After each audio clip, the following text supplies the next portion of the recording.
وسيئات أعمالنا من يهده الله فلا مضل له ومن يضلل فلا هادي له أشهد أن لا إله إلا الله وأشهد أن محمدا عبده ورسوله يا أيها الذين آمنوا اتقوا الله حق تقاته ولا تموتن إلا وأنتم مسلمون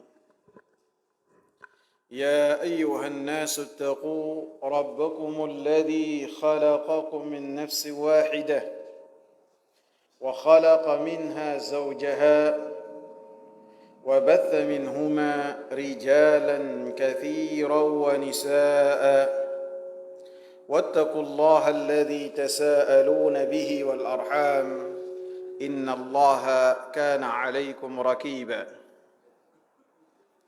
يا أيها الذين آمنوا اتقوا الله وقولوا قولا سديدا يصلح لكم أعمالكم ويغفر لكم ذنوبكم ومن يطع الله ورسوله فقد فاز فوزا عظيما أما بعد فإن خير الحديث كتاب الله وخير الهدى هدى محمد صلى الله عليه وسلم وشر الأمور محدثاتها وكل محدثة بدعة وكل بدعة ضلالة وكل ضلالة في النار. Hadirin jamaah Masjid An-Nur yang saya hormati, kita lanjutkan pembahasan kita mengenai hadis Abdullah ibn Abbas yang berkaitan dengan ada dua orang yang diazab di dalam kuburnya karena yang pertama tidak menjaga diri atau tidak membersihkan atau tidak menutup auratnya ketika buang air kecil, dan yang kedua melakukan namimah. Pelajaran yang ke-12 setelah yang ke-10 itu kasih sayang Nabi sallallahu alaihi wasallam kepada umatnya walaupun kepada orang-orang yang bermaksiat di antara mereka. Yang ke-11 itu ya. Yang ke-12 syafaatnya Nabi sallallahu alaihi wasallam ada di antaranya yang sifatnya memiliki waktu sampai dalam batasan-batasan tertentu. Karena dalam hadis ini ketika Nabi sallallahu alaihi wasallam menunjukkan kasih sayangnya kepada umatnya, mendapati bahwasanya kedua orang tersebut diazab oleh Allah Subhanahu wa taala, maka Nabi sallallahu alaihi wasallam mengambil pelepah korma yang basah, kemudian dibelah menjadi dua dan diletakkan ke setiap kubur di atas satu dari kubur tersebut. Jadi setiap kubur tersebut diletakkan oleh Nabi sallallahu alaihi wasallam pelepah korma yang basah. Maka ketika ditanyakan hal tersebut kepada Nabi sallallahu alaihi wasallam, sampai kapan? Apakah sampai hari kiamat ditegakkan? Maka Rasulullah sallallahu alaihi wasallam mengatakan malam yaibasa, selama kedua pelepah korma ini tidak kering, sehingga syafaat tersebut sifatnya sesaat ataupun ada waktunya, bukan yang terus menerus. Artinya ada juga syafaat yang sifatnya memiliki waktu yang terus menerus. Seperti di antara syafaat yang Allah Subhanahu wa taala berikan kepada nabinya adalah mengangkat orang-orang yang beriman kedudukannya di surga. Dan yang lain, orang-orang yang berhak dari umatnya untuk masuk surga dengan syafaat Nabi sallallahu alaihi wasallam maka mereka dimasukkan ke dalam surga. Orang-orang yang dari umatnya Nabi yang mereka seharusnya masuk ke dalam api neraka dengan syafaat Nabi sallallahu alaihi wasallam, maka mereka dimasukkan ke dalam surga tanpa disiksa terlebih dahulu. Dan untuk kedua syafaat ini, dan ada juga syafaat-syafaat yang lainnya, maka itu sifatnya terus menerus selama-lamanya. Adapun syafaat yang kita bahas dalam hal ini yang berkaitan dengan poin dari hadis Abdullah bin Abbas, maka sifatnya adalah sesaat atau memiliki waktu. Kemudian yang berikutnya yang bisa kita ambil pelajaran dari hadis ini, semangatnya para sahabat untuk mengetahui hikmah dari perbuatan-perbuatan Nabi sallallahu alaihi wasallam. Karena ketika para sahabat radhiyallahu anhum mendapati Nabi melakukan hal yang tidak biasa dilakukan oleh Nabi sallallahu alaihi wasallam, bahkan meletakkan pelepah korma, maka mereka bertanya kepada Nabi sallallahu alaihi wasallam supaya mereka mengetahui apa maknanya. Dan Nabi sallallahu alaihi wasallam menjelaskan hikmahnya, yaitu supaya keduanya diringankan azabnya selama pelepah tersebut masih basah dan tidak kering.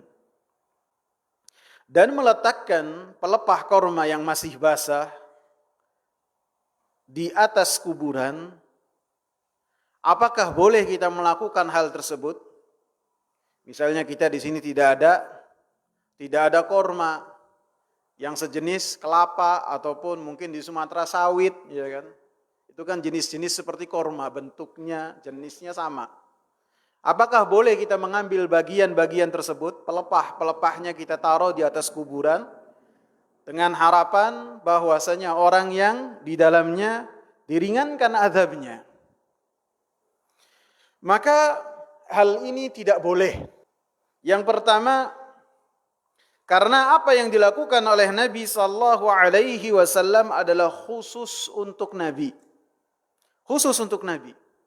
Sehingga dalam hadis lain yang berkaitan dengan hal ini juga, dari hadis Jabir bin Abdullah yang berkaitan dengan hadis ini, Rasulullah mengatakan, inni marartu biqabraini wa'adzaban fa ahbabtu bi syafaati an yuradda anhuma ma dama al-ghusnani ratbaini. Kata Rasulullah, saya melewati dua kubur, dan dua kubur ini diazab, dalam keadaan diazab. Maka saya memiliki keinginan untuk menggunakan syafaatku sehingga keduanya dihilangkan azabnya selama dua ranting itu masih basah, dua pelepah korma itu masih basah. Sehingga sangat jelas sekali bahwasanya ketika Rasulullah sallallahu alaihi wasallam meletakkan pelepah korma, bukan karena pelepah kormanya, bukan juga karena basah atau keringnya pelepah korma tersebut, akan tapi yang harus kita garis bawahi perkataan Nabi, bi syafaati, karena syafaatku yang Rasulullah sallallahu alaihi wasallam lakukan hal tersebut. Sehingga itu menunjukkan khusus untuk Nabi sallallahu alaihi wasallam. Lebih-lebih para salafus saleh, para sahabat ridwanullahi alaihim tidak pernah melakukan hal tersebut terhadap kuburan-kuburan yang mereka lewati atau yang mereka menanamkan jenazah di dalam kubur tersebut. Tidak pernah mereka melakukan untuk meletakkan pelepah korma, tidak ada. Dari Abu Bakar, dari Umar, dari Utsman, dari Ali, dan sahabat-sahabat yang lainnya tidak pernah melakukan itu, radhiyallahu anhum, tidak ada. Kecuali satu orang saja, Buraidah ibn al-Husayb. Beliau memahami hadis ini untuk semua. Adapun pemahaman beliau ini, pemahaman Buraidah menyelisihi seluruh sahabat. Para sahabat memahami ketika Nabi Sallallahu Alaihi Wasallam melakukan hal tersebut hanya amalan yang dimiliki oleh Nabi, khusus untuk Nabi.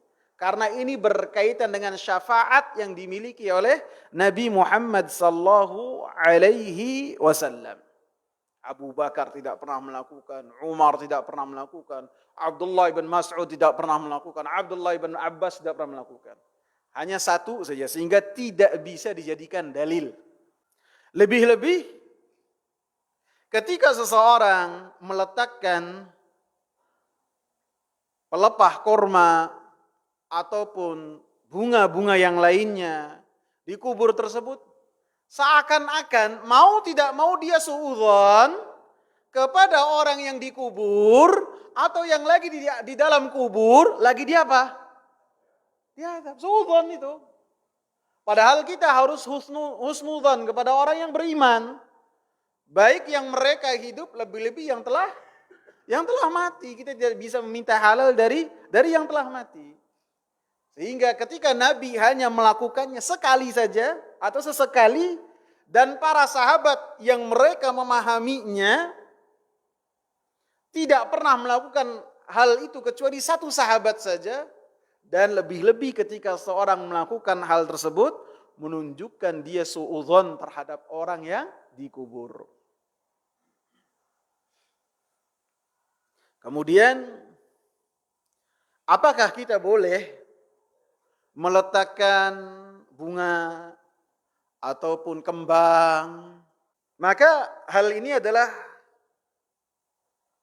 sesuatu yang bid'ah dan perbuatan bid'ah yang dhalalah, yang sesat, yang tidak pernah dilakukan oleh Nabi sallallahu alaihi wasallam dan oleh para sahabat. Sehingga kaidahnya apabila satu perkara itu baik, maka hal tersebut akan dilakukan oleh para sahabat ridwanullahi alaihim ketika memahami hadis-hadis Nabi sallallahu alaihi wasallam. Lebih-lebih bahwasanya meletakkan bunga, meletakkan sesuatu yang menghiasi kubur ataupun keranda ataupun berikan penutup terhadap jenazah, itu adalah perbuatan dari orang-orang kufar yang menyerap kepada yang diserap oleh kaum muslimin. Itu adalah perbuatan orang-orang kufar. Orang-orang kufar baik di timur ataupun di barat, baik di utara ataupun di selatan, mereka adalah orang-orang yang sangat takut mati. Dan mereka tidak mau mati. Dan tidak mau mengingat mati. Adapun orang-orang yang beriman diperintahkan oleh Rasulullah apa? Aktsiru dzikra hadzimil ladzat. Perbanyaklah kalian untuk mengingat kematian. Adapun orang-orang kafir tidak mau. Sehingga acara-acara yang di dalamnya membawa orang yang meninggal dunia, orang yang mati di antara mereka, maka mereka tutup jenazah tersebut dengan sesuatu yang mereka tidak melihat jenazah itu sama sekali. Sehingga ditaruh di peti dengan peti yang sangat mewah. Orangnya yang di dalam dipakaikan pakaian yang sangat bagus, bahkan ada salonnya khusus untuk jenazah. Itu pernah dengar nggak? Ada salon khusus untuk jenazah, dihias, di make up, gitu. Kemudian dipakaikan peti yang bagus. Kemudian ketika membawa ke pemakaman seakan-akan membawa seorang pengantin untuk bertemu dengan pasangannya. Karena apa? Saking takutnya mereka terhadap kematian. Adapun orang-orang yang beriman diperintahkan oleh Rasulullah sallallahu alaihi wasallam untuk melihat. Bahkan sunnahnya keranda itu tidak ditutup, dibuka. Kalau kita kan masih ditutup. Sunnahnya dibuka. Sehingga ketika keluar dari masjid itu dalam keadaan kain kafannya kelihatan. Sehingga orang-orang yang di pinggir jalan melihat. Nih hasil akhir kita demikian. bukan ditutup sehingga orang-orang tidak mengetahui. Ini sunnah yang sudah mulai ditinggalkan oleh kaum muslimin. Pelajaran yang berikutnya yang ke-13, bahwasanya dalam hadis ini bantahan terhadap kelompok Khawarij. Kalau pada pertemuan sebelumnya, hadis ini bantahan terhadap siapa ya ikhwan? Ada yang ingat? Murji'ah. Adapun poin yang sekarang kita bahas adalah hadis ini adalah bantahan terhadap firqah Khawarij. Murji'ah dan Khawarij adalah dua firqah yang saling bertentangan. Yang satu paling ujung, anggaplah selatan, yang satu lagi paling ujung utara.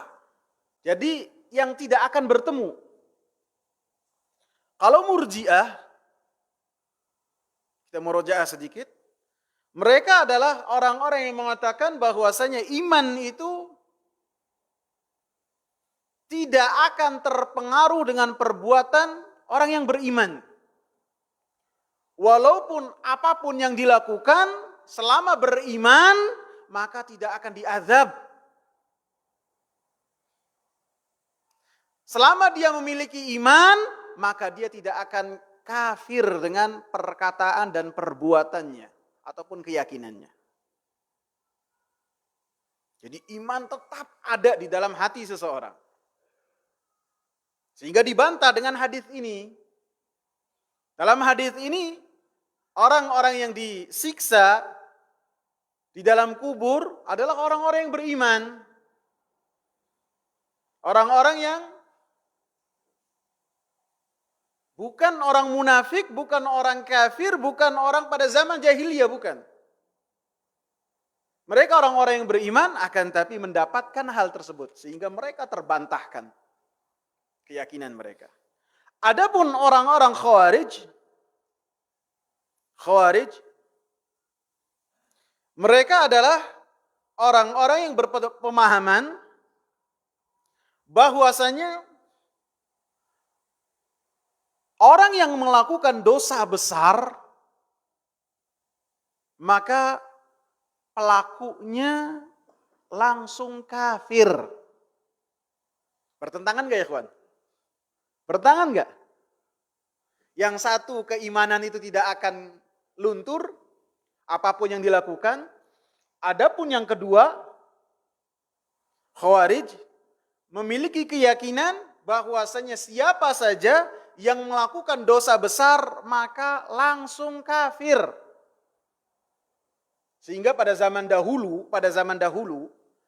ahli hadis itu apabila mereka menerima hadis dari Khawarij, mereka terima.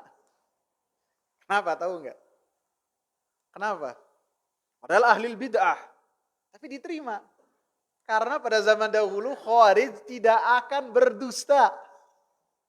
Karena mereka apabila berdusta dan dusta itu dosa besar, akan kafir. Kafir. Sehingga dikatakan Khawarij sekarang sama Khawarij zaman dahulu berbeda. Kalau zaman dahulu Khawarijnya itu tidak berdusta, adapun zaman sekarang Khawarijnya itu penuh kedustaan. Maka dalam hadis ini bantahannya, orang-orang yang dilewati oleh Nabi SAW kuburnya dua orang tersebut, mereka melakukan dosa besar. Yang satu melakukan namimah, yang satu melakukan tidak menjaga diri dari air kencingnya atau tidak menutup auratnya ketika buang hajat. Maka itu semua adalah dosa besar. Maka ketika Nabi SAW melewatinya, maka Nabi SAW mendoakannya dengan meletakkan pelepah korma. Dan Nabi SAW mengatakan, "Fa'ahbabtu bi syafaati." Saya memiliki keinginan dengan syafaatku untuk menjadikan keduanya itu terbebas sementara dari azab, ataupun diringankan siksa keduanya sementara selama dua pelepah itu tidak kering.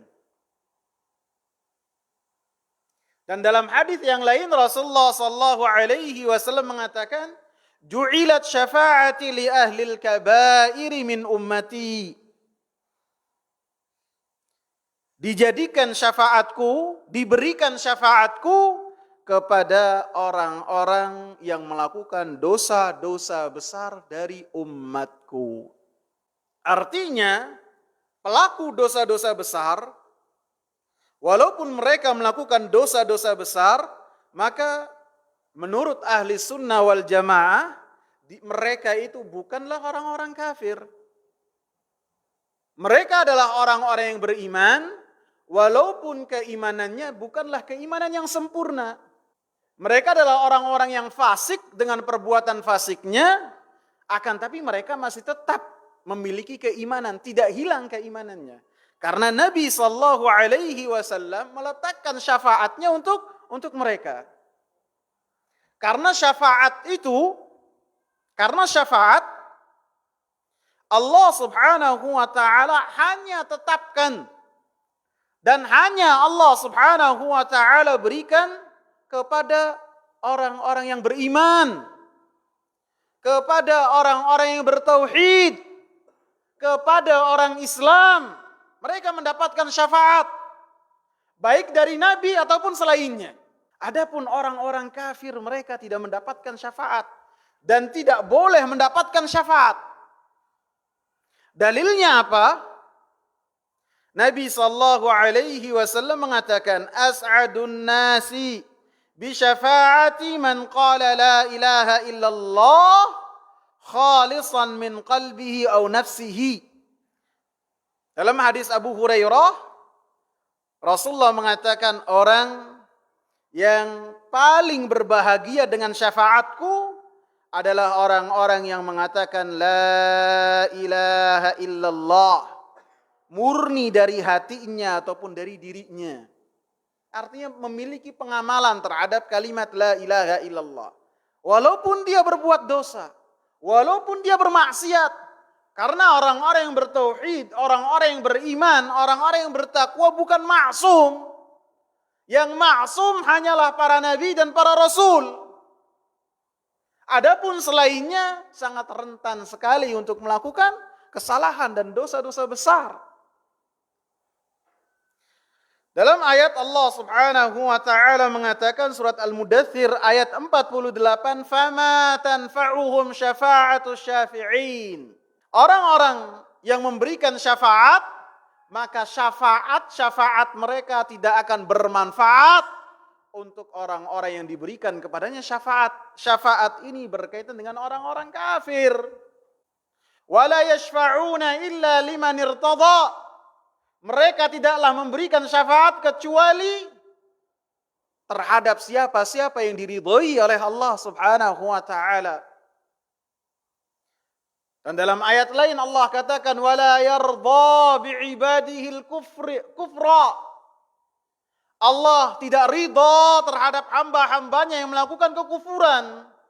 Sehingga orang-orang yang melakukan kekufuran dan dengannya keimanannya itu hilang dari dadanya dan batal, maka dia tidak pantas sedikit pun untuk mendapatkan syafaat, baik dari Nabi sallallahu alaihi wasallam ataupun dari lainnya. Jadi dalam hal ini orang-orang yang melakukan dosa besar, karena dosa besar itu dosa yang ada ancaman khusus, larangan yang ada ancaman khusus, baik di dunia ataupun di akhirat. Sehingga namimah itu dosa besar. Seseorang ketika buang air kecil, air kecilnya kembali lagi kepada tubuhnya, itu pun hati-hati dosa besar. Ataupun tidak cebok, itu pun dosa besar. Ataupun tidak menutup auratnya, baik ketika lagi buang hajat ataupun tidak buang hajat, itu pun dosa besar. Maka pelakunya mendapatkan ancaman di kubur seperti yang disebutkan dalam hadis ini. Walaupun demikian, ketika Nabi sallallahu alaihi wasallam memberikan syafaatnya dengan izin Allah subhanahu wa ta'ala dan ridha dari Allah subhanahu wa ta'ala terhadap dua orang tersebut, menunjukkan dosa besar itu tidak menghilangkan keimanan seseorang. Karena Allah mengatakan innallaha la yaghfiru an yushraka bihi wa yaghfiru ma duna dzalika liman yasha. Sesungguhnya Allah Subhanahu wa taala tidak memberikan ampunan kepada orang-orang yang mensyirikatkan Allah Subhanahu wa taala dalam beribadah. Tidak ada ampunan. Allah haramkan bagi mereka surga dan tempat kembalinya adalah api neraka. Wa yaghfiru ma duna dzalika liman yasha. Dan Allah mengampuni dosa-dosa selain kesyirikan kepada Allah. Allah ampuni. Bukan. Wa yaghfiru ma duna dzalika liman yasha. Allah Subhanahu wa taala berikan ampunan terhadap dosa-dosa selain kesyirikan bagi dosa-dosa yang Allah kehendaki. Sehingga dosa besar yang dilakukan oleh seseorang, maka pada hari kiamat kelak, apabila Allah Subhanahu wa taala menghendaki, maka Allah akan mengazab pelakunya dengan keadilan. Karena pada saat itu keadilan ditegakkan oleh Allah Subhanahu wa taala setegak-tegaknya. Dan apabila Allah Subhanahu wa taala menghendaki, maka Allah Subhanahu wa taala memberikan ampunan dengan rahmatnya. Kemudian yang berkaitan dengan dosa-dosa apa sajakah yang diazab secara khusus di alam barzah. Dalam hadis yang panjang dari sahabat Samurah bin Jundub, Rasulullah sallallahu alaihi wasallam menyebutkan hadis yang panjang. Yang hadis tersebut dikeluarkan oleh Imam Bukhari. Yang sebutkan dengan bahwasanya Rasulullah sallallahu alaihi wasallam melihat mimpi. Dan mimpinya Rasulullah sallallahu alaihi wasallam adalah hak wahyu dari Allah Subhanahu wa taala. Kemudian setelah menyebutkan tentang orang-orang yang diazab, Rasulullah mengatakan, yuf'alu bihi ila yaumil qiyamah. Mereka mendapatkan siksaan-siksaan tersebut sampai ditegakkan hari kiamat. Menunjukkan siksa-siksa tersebut adalah terjadi di alam barzah. Terjadi di alam kubur. Yang pertama, bagian yang pertama, saya sebutkan potongan-potongannya dan langsung jawabannya. Rasulullah mengatakan, wa anna ataina ala rajulin muddaji'in. Kami datang kepada seseorang yang lagi tiduran. Wa idza akharu qa'imun alaihi bisakhrah. Dan ada seseorang yang berdiri dengan memegang batu besar. Memegang batu besar. Wa idza huwa yahwi bis-sakhrati li ra'sih. Kemudian orang yang berdiri ini melemparkan batu besar itu ke kepala orang yang tiduran. Dilemparkan batu besar tersebut. Fayaslughu ra'sahu, maka kepalanya pecah.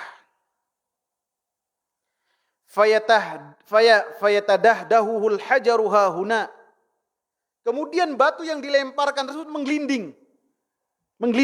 Fayattabi'u al-hajara atau fayatba'ul hajara. Kemudian orang yang berdiri ini mengikuti dan mengambil batu. Fayakhudhuhu, kemudian diambil lagi batunya. Ketika batu itu diambil, fala yarji'u ilaihi hatta yasihha ra'suhu kama kan. Ketika orang ini kembali membawa batu kepada orang tadi, kepala orang itu sudah kembali lagi seperti semula. Jadi yang pertama dilempar dengan batu besar, pecah.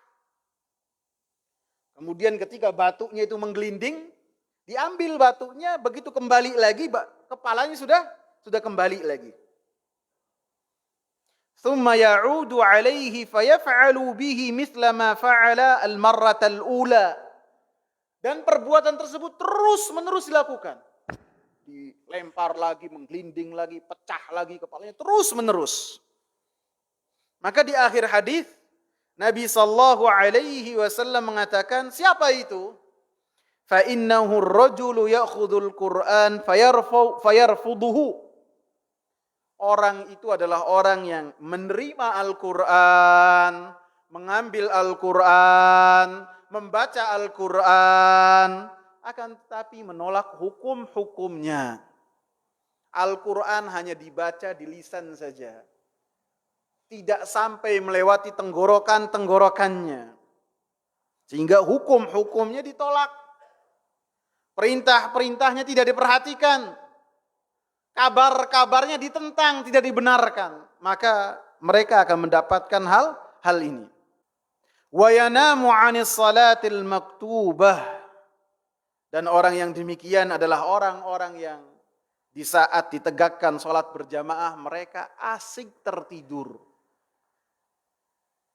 Jadi tidur meninggalkan salat berjamaah secara disengaja, secara direncanakan. Secara direncanakan. Subuh sudah tahu 4:30 dia tidurnya jam berapa? Jam 2, jam 3. Tanpa ada keperluan, tanpa ada kepentingan. Sehingga bangunnya jam berapa? Jam 10. Masih sholat alhamdulillah. Tapi secara sengaja itu menunjukkan bahwasanya dia meremehkan terhadap sholat berjamaah. Beda ketika seorang tidur jam 10, tidur jam 9, alarm sudah disiapkan. Ada 4 HP, dipasang HP semua alarmnya. Sehingga begitu jam 4 misalnya dia pasang alarm, bunyi semua yang bangun tetangga, bukan dia. Iya kan? Akhirnya yang tahajud tetangga, dianya tetap tidur.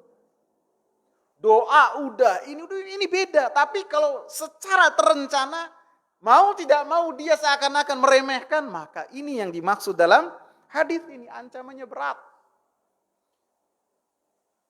Apabila secara tidak sengaja boleh. Rasulullah pernah ketika melakukan perjalanan sampai sepertiga malam terakhir, dan di akhir waktu tersebut Nabi kepayahan. Kemudian Nabi masang alarm. Siapa alarmnya? Alarmnya Bilal. Dipasang alarmnya. Jangan tidur, siap. Dalam riwayat lain, yang jadi alarm Umar bin Khattab. Sehingga Al-Imam Hafidz Ibn Hajar mengatakan, menunjukkan itu 2 kisah yang berbeda. Bukan sekali terjadinya. Begitu Nabi tidur, Bilal ngantuknya luar biasa. Nih kayak enak nih tidur. Makin dibuka matanya makin ngantuk. Ya udah ke bawah tidur. Maka Nabi adalah orang yang pertama bangun ketika merasakan terpaan panas sengatan matahari. Berarti bukan waktu duha. Tapi secara tidak sengaja kemudian Nabi meninggalkan tempat itu. Dalam riwayat Umar yang pertama bangun Umar bin Khattab. Jadi yang dimaksud dalam hadis ini adalah orang-orang yang melakukan hal tersebut secara sengaja. Sehingga dalam hadis sebutkan fayuf'alu bihi ila yaumil qiyamah. Terus menerus mendapatkan azab kubur demikian sampai kapan? Sampai hari kiamat. Sampai hari kiamat terus menerus. Jadi orang-orang yang pertama mendapatkan azab kubur adalah orang-orang yang menerima Al-Quran dan menolaknya. Dan yang kedua adalah orang-orang yang tidur sehingga melalaikan dari sholat berjamaah ataupun dari sholat fardu di waktunya. Yang kedua, dalam masih hadis yang sama, saya potong-potong biar lebih mudah. Fantalaqna, kata Rasulullah. Kami lanjutkan berjalan, Rasulullah dan malaikat. Fa'ataina ala rajulin mustalqin liqafah. Kami mendapati ada seseorang yang dia tiduran, kemudian tidurnya tersebut kepalanya ke atas lagi. Jadi tiduran bersandarkan dengan tengkuknya. Wa idza akharu qa'imun 'alaihi bikallubin min hadid. Dan ada orang yang berdiri di samping ataupun di dekat orang ini yang membawa pengait, kalub, dari besi atau gancu. Tahu gancu, tahu pengait kan? Yang dari besi. Wa idza huwa ya'ti ahada syaqqai wajhihi fayusharshiru sidqahu ila qafah. Orang yang berdiri membawa pengait ini, dia menaruh pengaitnya di bagian sini. Kemudian ditarik sampai bagian yang ada di depan ini nempel ke sini. Nempel sampai tengkuknya. Wa min kharahu ila qafah. Dan hidungnya pun sama, ditarik lagi sampai tengkuknya. Wa ainahu maf'ul ya. Wa ainahu ila qafah. Matanya juga ditarik ke tengkuknya. Thumma yatahawwalu ila al-janibil akhar. Kemudian pindah lagi ke bagian satunya. Yang tadi sini, bagian kanan, kemudian bagian kiri. Dilakukan dengan hal yang sama. Maka fama yafrughu min dzalikal janibi hatta yasihha dzalikal janibu. Maka ketika mengerjakan bagian ini, bagian yang kiri, maka yang kanannya langsung kembali seperti semula. Ketika setelahnya pindah lagi ke bagian kanan, maka kirinya kembali lagi seperti semula. Terus menerus hal itu terjadi sampai kapan? Sampai hari kiamat.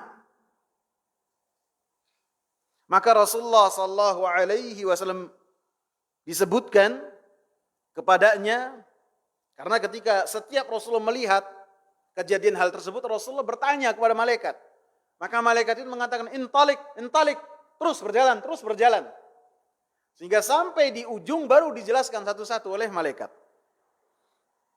Maka kata malaikatnya, wa ammar rajul ladzi ataita alaihi yusharsharu sidquhu ila qafah wa min kharuhu ila qafah wa ainuhu ila qafah. Adapun seorang yang engkau mendatanginya dan ditarik bagian mulutnya ke tengkuknya, matanya ke tengkuknya, hidungnya ke tengkuknya, fa innahu ar-rajulu yaghdu min baitihi. Itu adalah seseorang yang keluar dari rumahnya, fayakdzibu al-kizbata, dia melakukan satu dusta, tablughul afaq, yang dustanya itu mencapai ke seluruh semuanya. Mungkin bahasa kita sekarang viral kali ya, kemana-mana. Karena ketika kita membahas hal ini pada zaman dahulu bingung nih. Gimana ada satu dusta yang dustanya itu dari timur ke barat, orang mengetahui dusta yang dia lakukan. Dari timur ke selatan, orang bisa mendapatkan dusta dari orang yang sama. Dulu mungkin bingung, tapi sekarang gimana ya ikhwan? Sekarang gimana? Sangat mudah. Share sana, share sini, share sana, share sini. Orang yang berbicaranya juga dosa. Orang yang men-share-nya pun dosa. Jadi antum jangan gampang men-share, sebelum antum yakin apa yang di-share itu benar. Lebih-lebih apabila membawa hadis Nabi. Kafa bil mar'i ithman an yuhadditha bi kulli ma sami'a.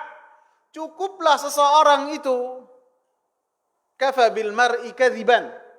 Cukuplah seseorang dikatakan sebagai pendusta ketika dia mengabarkan apa yang ia dengar. Ketika dia men-share perkataan-perkataan yang dianggap baik. Walaupun di bawahnya ada tulisan apa? Perkataan Ibnul Qayyim. Dalam kitab ini, halaman ini cetakannya sekian. Begitu dilihat enggak ada. Itu banyak itu yang di-share. Begitu diperiksa lagi, dilihat lagi tidak ada. Maka ini bisa termasuk dari hadis ini. Yang ketiga, yang berkaitan dengan potongan hadis Samurah ibn Jundub, Rasulullah menyebutkan, "Fantalaqna fa'ataina ala mithli tan-nur." Maka kami melanjutkan perjalanan kami. Kemudian kami dapati perapian yang sangat besar. Tan-nur, perapian yang sangat besar. Wa ahsibu annahu kana yaqul. Kata perawinya, saya mengira bahwasannya Rasulullah mengatakan, fa idza fihi laghatun wa aswat. Dan di dalam api tersebut, di dalamnya ada suara-suara yang sangat kencang, teriakan-teriakan yang sangat keras. Fattala'na fi, kemudian kami pun penasaran dan melihat. Fa idza fihi rijalun wa nisaa'un 'uratun. Maka kami dapati di tanur tersebut, di tungku api tersebut, laki-laki dan perempuan yang dalam keadaan bugil. Wa idza hum ya'tihim lahabun min asfala minhum. Dan menyambar kepada mereka api dari bawah mereka, disambar. Fa idza atahum dzalikal lahabu daw. Maka apabila api tersebut menyambar, maka mereka berteriak-teriak sekencang-kencangnya. Sehingga itulah yang didengar oleh Nabi ketika mendengar dari jarak yang rada jauh. Sehingga ketika melihatnya, mendapati hal tersebut. Orang-orang yang telanjang, laki-laki dan perempuan mendapatkan sambaran-sambaran api dari bawah. Sehingga mereka berteriak dengan teriak yang sangat kencang. Kemudian Nabi melanjutkan kisahnya, dan jawaban malaikat, wa ammar rijalu wan nisa al-uratu alladzina fi mithli bina'it tan-nur fahum zunatu waz-zawani. Adapun lelaki dan perempuan yang telanjang di bangunan yang seperti tungku api, maka mereka adalah pelaku zina, baik dari kalangan perempuan ataupun laki-laki. Mereka mendapatkan azab yang demikian di alam barzah. Berarti yang ketiga ataupun yang keempat, dosa-dosa yang mendapatkan siksaan khusus di alam barzah adalah perbuatan zina. Yang berikutnya, dalam hadis Samurah ini sebutkan, fantalaqna fa'ataina ala nahrin. Kemudian kami melanjutkan perjalanan, maka kami mendapati ada sungai. Hasibtu annahu kana yaqulu ahmaru mithlu dam. Saya mengira bahwasanya Nabi berkata sungai tersebut warnanya merah seperti darah. Wa idza fin nahri rajulun sabihun yasbah. Maka Nabi mendapati di sungai itu ada seseorang yang berenang. Seseorang yang berenang. Wa idza ala syattin nahri rajulun qad jama'a indahu hijaratan katsirah. Dan di tepi sungai ada orang lain yang dia mengumpulkan batu-batu yang sangat banyak. Wa idza dzalika sabihu yasbahu ma yasbah. Maka ketika yang berenang di sungai yang merah ini, dia berenang sampai capek, thumma ya'ti dzalika alladzi qad jama'a indahu al-hijarata. Maka orang yang berenang capek ini, dia mendatangi orang yang mengumpulkan batu. Maka ketika dia kecapean, maka dia membuka mulutnya. Fayafgharu lahu fahu. Maka orang ini membuka mulutnya. Fayulqimuhu hajaran. Maka ketika dia membuka mulut, dimasukkan ke dalam mulutnya tersebut batu. Dimasukkan batu. Fayantaliku yasbah. Kemudian orang ini yang di sungai ini melanjutkan renangnya. Muter lagi di sungai yang warnanya merah seperti darah. Tsumma yarji'u ilaihi. Kemudian ketika capek dia datang lagi ke orang ini. Dibuka mulutnya, dimasukkan lagi batu. Terus menerus hal itu terjadi sampai kapan? Hari kiamat. Kemudian Rasulullah memberikan penjelasan malaikat. Wa amar rajul ladzi ataita alaihi yasbahu fin nahri wa yulqamu al-hijarata Adapun seseorang yang kau datangi dia berenang di sungai dan kemudian dicekoki batu, dimasukkan batu, fa innahu akilur riba, itu adalah orang-orang yang melakukan riba. Mereka adalah orang-orang yang berani-beraninya berperang dengan Allah Subhanahu wa taala. Riba dengan segala macamnya. Itu bayangkan, lagi capek, lagi susah, dia menepi, dibuka mulutnya, dikasih batu. Al jaza'u min jinsil amal. Balasannya itu sesuai dengan apa yang dia lakukan di dunia. Orang-orang yang melakukan riba, memberikan hutang kepada orang lain, kemudian minta tambahan terhadap piutang yang telah dia berikan, persis dia melakukan hal tersebut.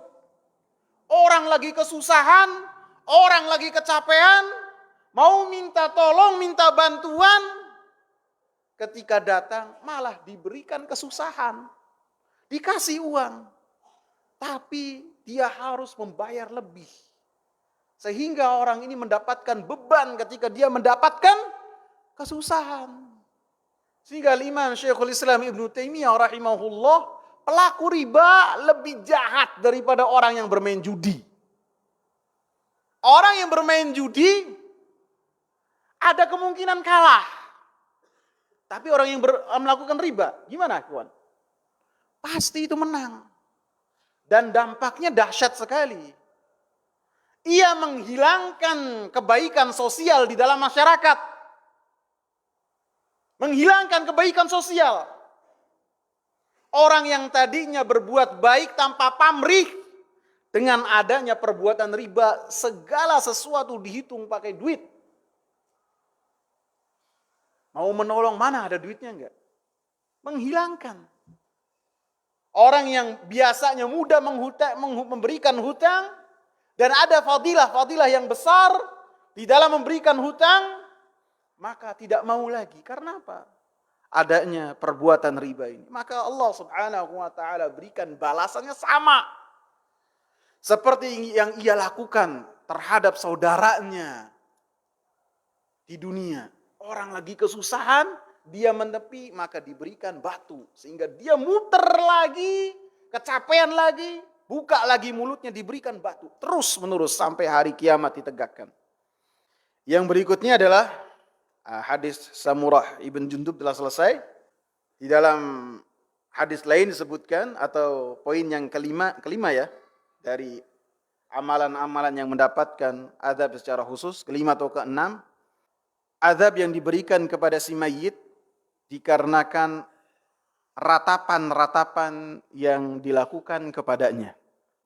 Rasulullah mengatakan dalam hadis yang dikeluarkan oleh Al-Imam Bukhari dan Al-Imam Muslim, al-mayyitu yu'adzabu fi qabrihi bimaniha alaih. Mayit itu akan disiksa dan diazab di dalam kuburnya dengan ratapan-ratapan yang dilakukan kepadanya. Maka dalam hadis ini, ratapan-ratapan yang diberikan dan dilakukan kepada orang yang meninggal, maka efeknya kepada orang yang meninggal tersebut. Apakah dalam hal ini ada kezaliman untuk si mayit? Maka tidak. Artinya apabila seseorang mengetahui kebiasaan keluarganya, kebiasaan orang yang di sekitarnya, apabila ada yang meninggal mereka melakukan ratapan-ratapan, mereka menangis, mereka berteriak, bahkan ada yang mukul-mukul pipinya, ada yang menarik bajunya, ada yang pingsan misalnya, teriak-teriak. Apabila dia mengetahui hal tersebut, maka sebelum kematian menjemputnya dinasehati. Ingat, kalau saya mati jangan lakukan itu. Kalau melakukan itu berarti kalian tidak sayang pada saya. Diingatkan, disebutkan. Kalau butuh dalil gimana? Butuh dalil dibawa ke majelis taklim. Ya kan? Dalilnya apa? Nah, nanti ke Majelis Taklim datang. Biar nanti keluarganya juga ikut datang. Jadi, apabila seorang mengetahui keluarganya melakukan hal tersebut, diingatkan. Sehingga apabila sudah diingatkan, bahkan lebih-lebih memberikan wasiat untuk dirinya diurus dengan secara syariat Islam, bukan dengan secara adat, maka antara dia dengan Allah Subhanahu wa taala akan terlepas tanggung jawabnya. Cukup sampai sini, ikhwan. Hadis ini poin yang dosa-dosa yang diadab secara khusus di alam kubur ataupun alam barzah, saya ambil dari kitab Fiqhu Ad-Da'wah wa Tazkiyatun Nafs, ditulis oleh Syekh Husain bin Audah Al-Awayishah hafizahullah. Ada pertanyaan satu aja. Ya, silakan. Jadi yang pembahasan, barakallahu fiik, ini bisa jadi sebagai tambahan. Yang dimaksud dengan orang-orang yang melakukan dosa besar, kemudian di alam akhir kelak, di bawah kehendak Allah Subhanahu wa taala, apabila Allah kehendaki maka Allah azab dengan keadilan, dan apabila Allah Subhanahu wa taala kehendaki maka Allah berikan ampunan kepadanya dengan rahmatnya. Ini berlaku buat orang-orang yang mati kemudian belum bertaubat dari dosa-dosanya dengan taubat yang benar. Adapun orang-orang yang telah melakukan perbuatan dosa, kemudian dia bertaubat darinya dengan taubat yang benar, ikhlas kepada Allah, kemudian menyesal, kemudian memiliki kemauan untuk tidak kembali terhadap perbuatan dosa tersebut, ikhlas meninggalkan dosa tersebut. Kelima, di waktu yang diterimanya taubat, karena apabila taubat sudah sampai roh, sudah sampai tenggorokan, tidak terima taubat kita. Ataupun matahari terbit dari barat, tidak diterima taubat kita. Tutup pintu taubat. Dan keenam, apabila berkaitan dengan anak manusia, dosa-dosanya harus minta halal. Maka apabila 6 hal ini terpenuhi, maka kata Rasulullah, man taba kaman la dzanba lahu. Siapa yang bertaubat, maka seperti orang yang tidak bertaubat. Seperti orang yang tidak berdosa sama sekali. Hilang. Tapi ini antara dia dengan Allah, dia berharap, akan tapi tidak menjazmkan, tidak meyakininya. Maksudnya tidak, dia nih seakan-akan saya seperti orang yang baru lahir. Para ulama terdahulu mereka sebelumnya pelaku-pelaku dosa, akan tapi ketika mereka bertaubat sangat takut sekali apabila dosa-dosanya disebut. Karena orang-orang yang mereka itu terang-terangan melakukan perbuatan dosa dan dia tidak diampuni oleh Allah Subhanahu wa taala perbuatan dosanya, ketika dia setelah melakukan perbuatan dosa, dia menceritakan perbuatan dosanya tersebut. Maka ini tidak boleh. Orang yang kayak gini tidak diampuni oleh Allah. Walaupun dia bertaubat. Walaupun dia bertaubat, maka tidak boleh dia menceritakannya. Takutnya nostalgia. Pengen lagi. Nanti reuni sama teman-temannya. Bahaya. Cukup ya. Semoga bermanfaat. Subhanakallahumma bihamdika asyhadu an la ilaha illa anta astaghfiruka wa atubu ilaik. Assalamu alaikum warahmatullahi